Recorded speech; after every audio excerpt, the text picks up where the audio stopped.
ارمان نے اس کی بات اچک لی، جس پر وہ اسے مکے مارنے لگی، جبکہ وہ سارے جو یہ سمجھ کے آئے تھے اینی اور ارمان مشکل میں ہوں گے ان دونوں کو اتنے قریب لیٹے پبلک میں رومانس چھاڑتا دیکھ ہونک بنے انہیں تک رہے تھے، جبکہ ینگ جنریشن دانت نکال رہی تھی اور معصومہ نے تو ان کی ویڈیو بھی بنا لی تھی۔ جیسے ہی اس کی نظر تابش پر پڑی تو اس نے معصومہ کو آنکھ ماری، جس پر اس نے ہڑبڑا کر فون نیچے کیا اور ادھر ادھر دیکھنے لگی۔ اور امیوں بس کر، بچوں کی جان لے گا کیا؟ علی نے ہانک لگائی تو دونوں گڑبڑا اٹھے اور آئیں بائیں شائیں کرنے لگے، جبکہ انابیہ اور ایان آ کر ان دونوں سے لپٹ گئے۔ باقی سب ان کا پیار دیکھ کر مسکرا دیے۔ اینی نے شان کو آل اوکے کا سگنل دیا، جس پر سب نکلنے لگے تھے۔ جب اینی نے جھک کر اس ٹوٹی بوتل سے کاغذ نکالا، سب اس کو غور سے دیکھنے لگے، جس کے تاثرات کاغذ پر لکھی تحریر کے ساتھ ساتھ بدلتے جا رہے تھے۔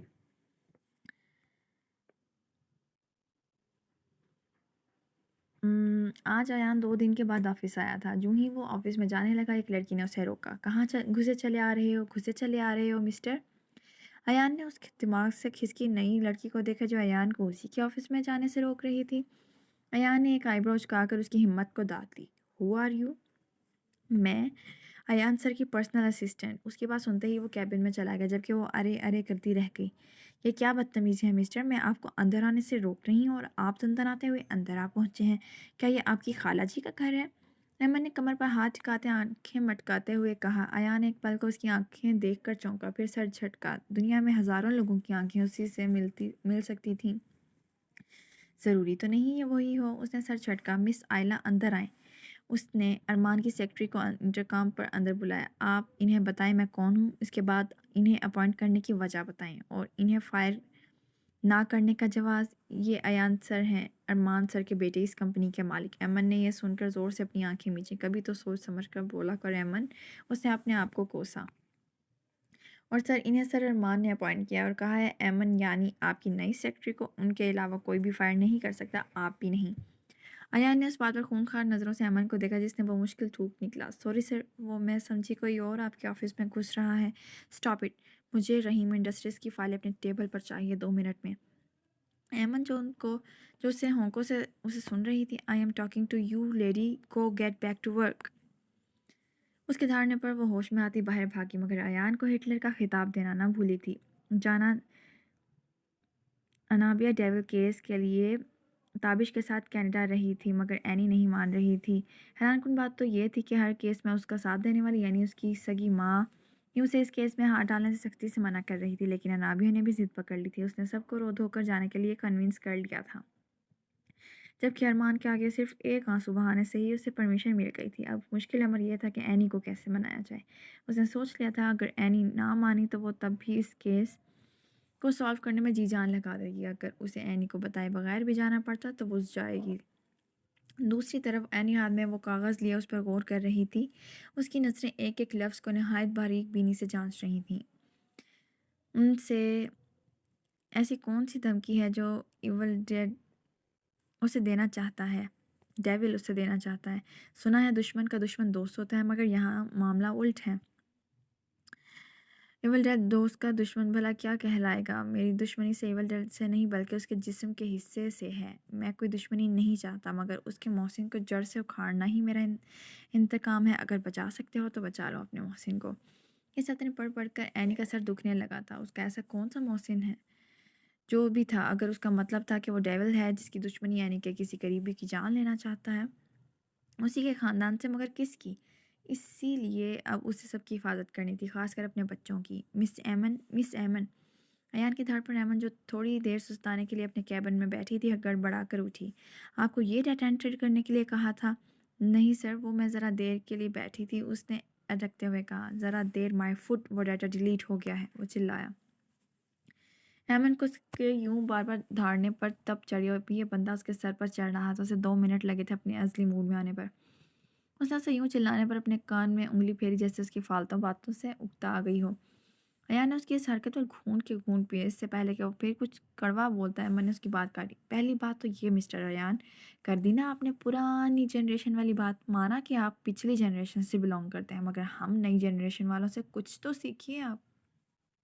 اس کے اس طرح بولنے پر ایان کو صدمہ ہوا جو اسے پچھلے زمانے کا کہہ رہی تھی۔ ہم لوگوں سے سیکھیے کچھ کام، یہ ٹیکنالوجی کب کام آئے گی؟ آپ یہ ٹیکنالوجی کب کام آئے گی؟ ایک چیز ہوتی ہے بیک اپ، جس سے ہم سارا ڈاٹا ریکور کر سکتے ہیں۔ آپ پہلے ہی میں نے اس کا بیک اپ پہلے ہی تیار رکھا، مگر آپ سنیں تو نہ ہر وقت دوسروں پر چڑھ دوڑتے ہیں۔ اس نے ایک ہی سانس میں بولتے ہوئے اسے تارے دکھا دیے، جبکہ ایان ہونکوں کی طرح اسے دیکھنے لگا جس نے 5 منٹ میں اس کی واٹ لگا دی تھی۔ ہم مزے سے اس کے پاس سے گزر کر یہ جا وہ جا۔ ایان مٹھیاں بھینج کر رہ گیا۔ اب یقیناً اس کی زندگی یہ لڑکی گولمال کرنے والی تھی۔ انابیہ سکون سے تابش کے ساتھ پلین میں بیٹھی تھی، جبکہ وہ اسے تگڑی گھوری سے نواز رہا تھا۔ کیا ہے؟ وہ پھاڑ کھانے کو دوڑی۔ اس کے انداز پر تابش نے آنکھیں سکیڑ کر اسے دیکھا۔ میڈم، پھوپھو سے چوری چھپے تم آئی ہو اور اب یوں مجھے آنکھیں دکھا رہی ہو، تمہیں ذرا بھی اندازہ ہے؟ اگر پھوپھو کو پتہ چلا تو وہ ہمارا کیا حال کریں گی؟ ڈونٹ وری پاپا، سب سنبھال لیں گے۔ اس نے ایک ہی بات کہتے آنکھیں سکون سے مون لی۔ دوسری طرف اینی پر اپنے مخبر کے منہ سے نکلی یہ بات کہ انابیہ 2 دن پہلے ہی لنڈن فلائی کر چکی ہے، یہ خبر اینی پر بم کی طرح گری۔ اس کے کان میں فقط یہ الفاظ گونج رہے تھے، بچانا ہے تو بچا لو اپنے محسن کو۔ اور اینی یہاں مات کھا گئی تھی۔ اب کیا ہوگا؟ ایپیسوڈ یہاں ختم ہو جاتی ہے۔ تو 3 ایپیسوڈ میں نے دیے ہیں۔ اب آپ کا فرض بنتا ہے کہ چینل کو سبسکرائب کریں، ویڈیو کو لائک کریں اور شیئر ضرور کریں اپنے فرینڈس کے ساتھ، ٹھیک ہے؟ اور کمنٹس میں بتائیں کہ ایپیسوڈ کیسی لگ رہی ہے اور اگلا ناول کس بیس پر چاہیے، ٹھیک ہے؟ اوکے، اللہ حافظ۔